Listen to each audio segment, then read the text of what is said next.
Hi guys, welcome back to another video and to the Boss DS2. So I wanted to do a sort of a deeper look at this pedal and specifically why I think that it is the only pedal that is essential if you're after the John Frusciante tone. And the reason for that is as straightforward as nothing else in the world sounds like a Boss DS2. Nothing has anywhere near the tone that this thing can do.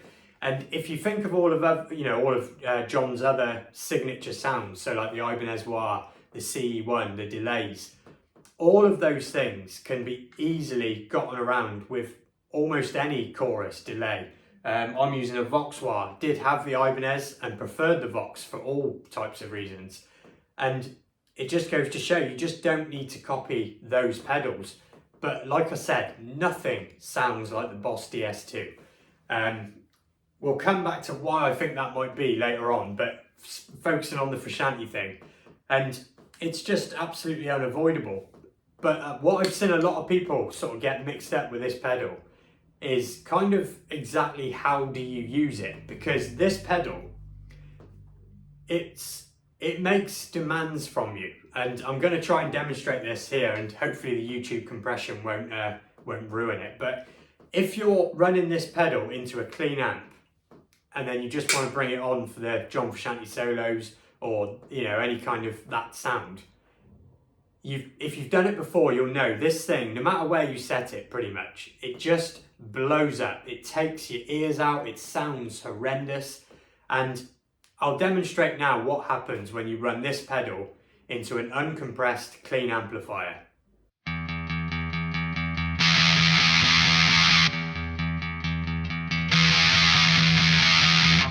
So hopefully you heard just there then, it's normal sound and then you turn it on and the whole thing just erupts into just unusable madness kind of thing. And it kind of doesn't matter what you do with it, that's just the way the DS2 behaves. What it wants from you is a compressed signal to begin with, or a sound that doesn't have much headroom left in it, if that makes sense. And you do that a couple of different ways. Either you crank your amplifier to the teeth so there's no volume left to go and the DS2 will work, but that's not exactly useful if you're at home, or even most gigs to be fair, because you'd have to be right on the edge of the amplifier.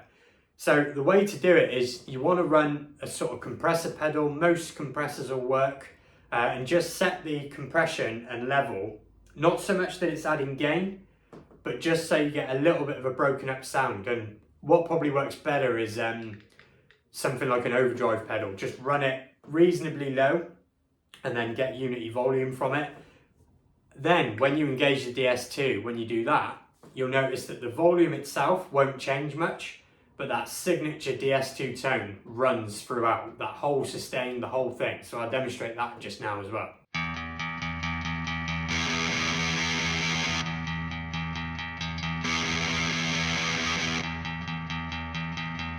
So hopefully that explains like how you need to use this pedal. It's, like I said, it makes demands of you. If you don't run it the way it wants to be run, you're just gonna fall at the first hurdle, as it was. So hopefully that explains the best way to use this pedal.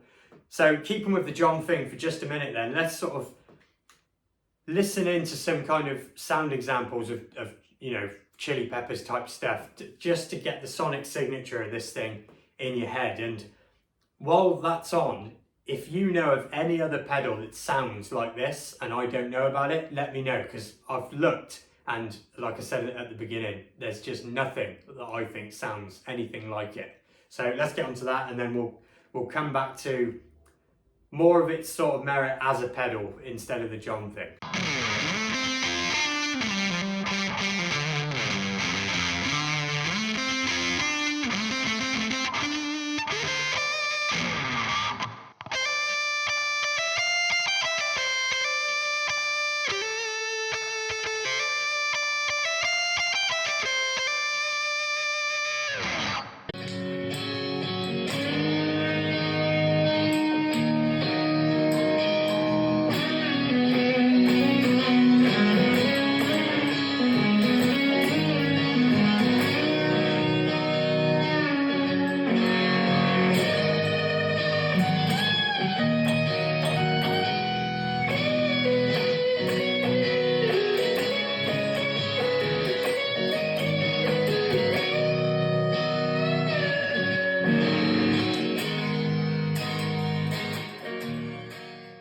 So one other thing to sort of mention then, a lot of people do get confused between the DS2 and the DS1. And arguably the DS1 is the more kind of famous, more commonly used out of the two. And although John definitely has used DS1s, when you're thinking of that John sound, it is absolutely the DS2 you're looking for. So make sure you don't accidentally go and get yourself a DS1 if you're just starting out on the Frusciante thing. Make sure it is a DS2. And the mad thing about these pedals is that, especially in today's day and age where, you know, seeing a £300 price tag on a pedal doesn't really shock you, you know, being a Boss pedal, it is, well, it's affordable. I've sold these when I had my online store for sort of 40 quid, and you can find them all the time. So, you know, even though it's the essential John pedal, it won't break the bank, which is always nice. So away from the John thing then, what do I think of this thing if I'm just thinking of it as an overdrive pedal? And the truth is, and you really do have to look past your kind of inner love for Frusciante to say this, but it's an awful sounding pedal. I mean, it just completely smears the amp. It doesn't matter what guitar you've got. It doesn't matter where you set your guitar controls, really. It doesn't matter which pickup you select, really. The thing just takes over and just does its thing. It doesn't matter what rig you got. Maybe you've got, like, you know, the nicest gear and the nicest amp. The second you turn this on, that is out the window and you're just hearing DS2. Just this big fat sausage of a sound with very little kind of dynamics in it, very little clarity. It's, objectively speaking, it's a crap sound. But the way John Frusciante uses it, and I've tried to emulate this as best as I can at this point in this video, he manages to sort of express so much violin-like feel and emotion only when using this, you know, like for his solos. It doesn't matter if it's on the records, if it's live. When he steps on this and he's in, you know, top form, there's just nothing else like it. Even though objectively it's not a good sound, you know, not if you're going to talk about the top guitar tones of all time, it wouldn't get anywhere near.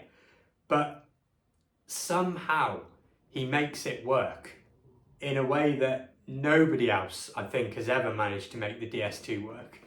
And to me, I do find that unique. I find that fascinating that he saw something in the sound this thing makes that allowed him to channel whatever it was that, you know, that he wants to do.